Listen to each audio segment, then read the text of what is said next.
एक किसान था जिसके 2 बेटे थे। वह बहुत ही आलसी और निकम्मे थे। वह अपने पिता को कामकाज में हाथ बटाने के बजाय आलस किया करते थे, इधर उधर घूमते फिरते थे।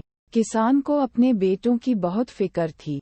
वो सोचते थे कि मेरे मरने के बाद इनका क्या होगा, यह अपना पेट कैसे भरेंगे, अपने परिवार को कैसे संभाल पाएंगे। एक दिन किसान की हालत बहुत ही गंभीर थी। कहने का मतलब, किसान मरने की हालत में था। तभी किसान ने अपने दोनों बेटों को बुलाकर उनसे कहा कि हमारे खेत में एक खजाना गड़ा हुआ है, लेकिन वह किस जगह है उसकी जानकारी मुझे भी नहीं है, लेकिन खोदने बाद तुम्हें वो खजाना मिल जाएगा। इतना कहकर किसान भगवान को प्यारे हो गए।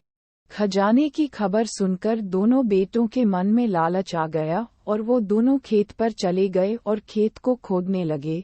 खजाने के लालच में कुछ ही दिनों में पूरे खेत को खोदने के बाद वह घर जाकर बैठ गए और वह अपने पिता को कोसने लगे। इसी तरह कुछ महीने बीत गए और वर्षा ऋतु का आगमन हुआ।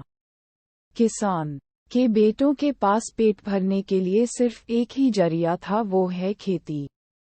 तब बाकी किसानों की तरह किसान के बेटों ने खेत में बीज बोने शुरू कर दिए।